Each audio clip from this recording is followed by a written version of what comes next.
Hey there, here we are again. This is the current state of the workshop.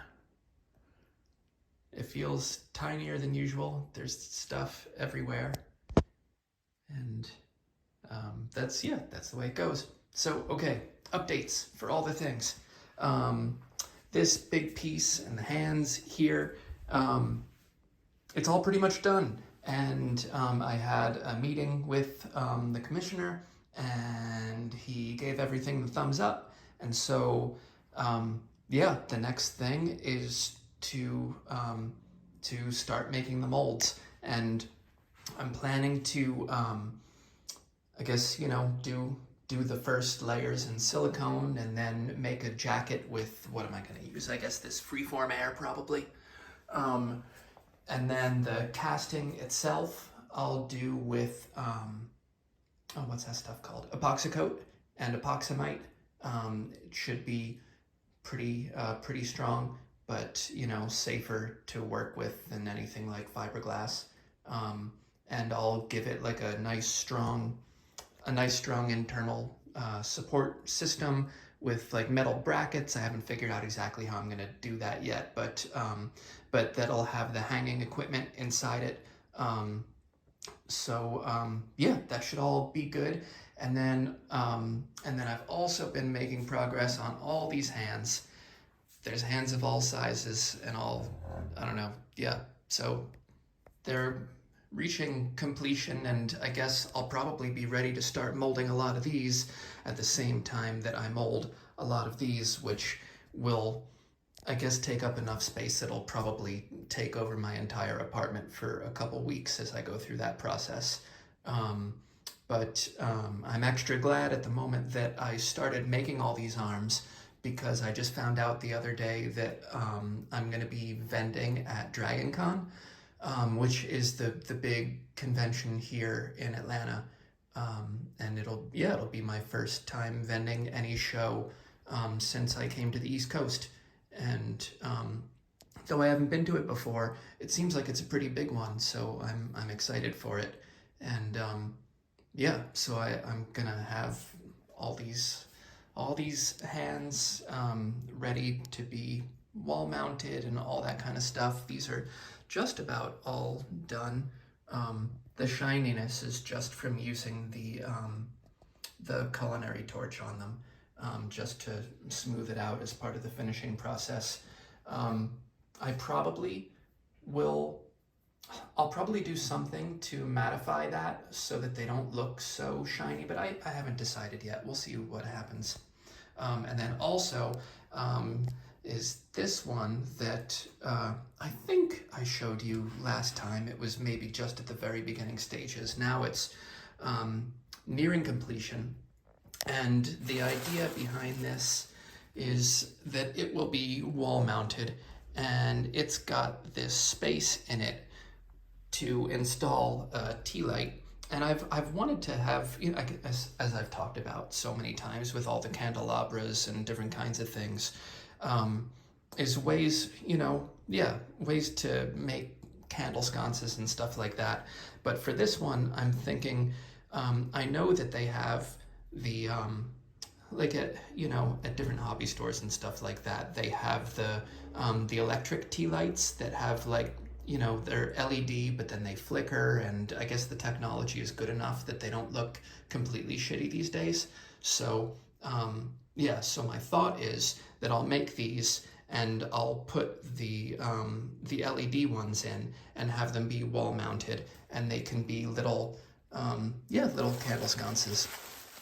And maybe people will like that. I mean, even if they don't, I will. I'll put them everywhere. So, and then I figured as long as I was at it, I had this other one that I did years ago. Actually, I guess it was 2013.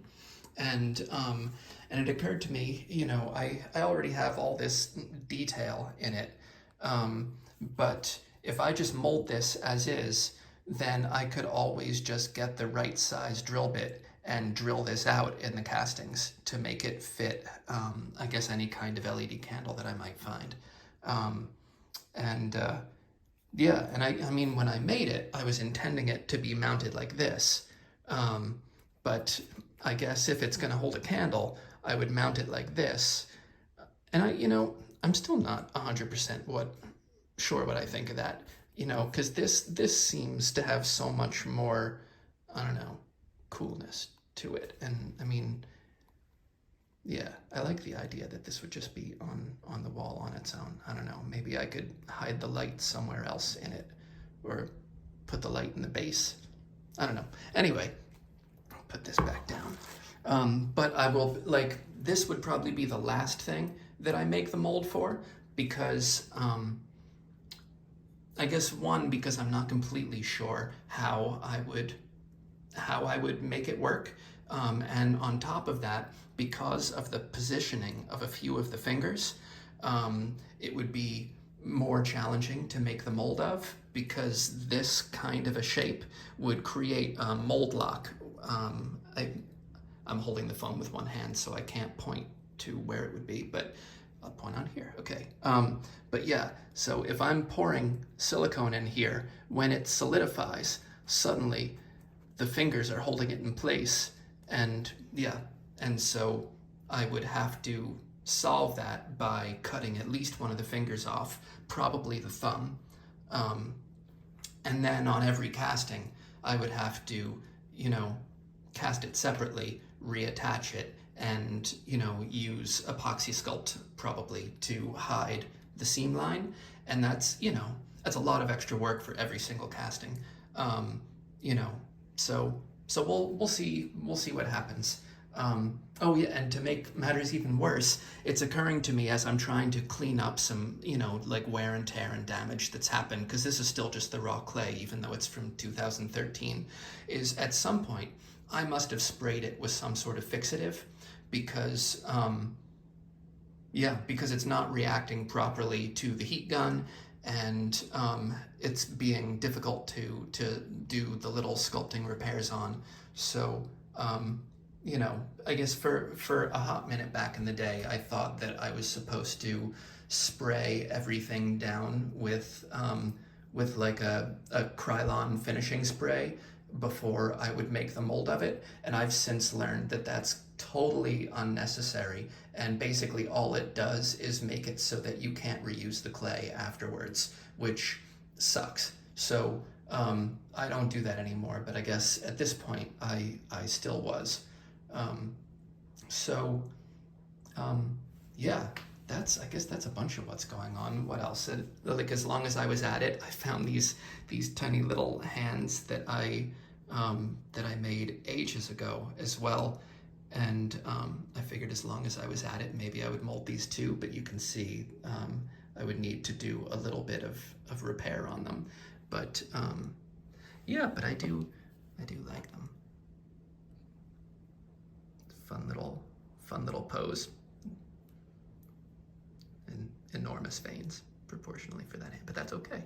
And yeah, what else is around? I guess that's most of everything that's happening. And I guess, there's also these tentacles that I made at the same time that I made those tiny hands. You can see they're covered with dust, and come on, focus.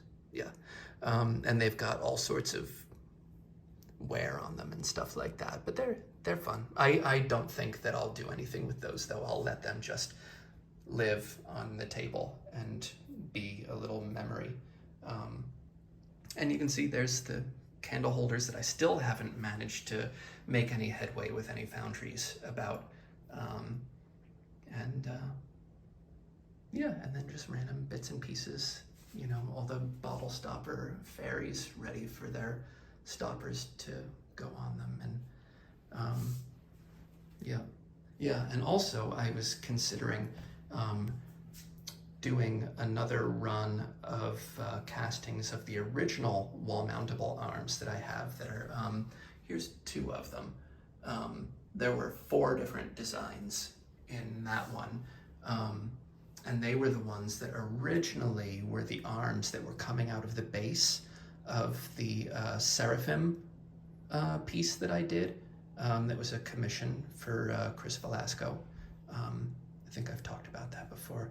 But yeah, in the base that has all these hands coming out of it.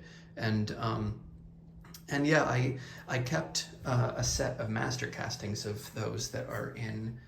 I think you can see some fingers sticking up there. Yeah, the master castings wrapped in the plastic, and I was thinking I could always maybe do another a fresh set of molds for those.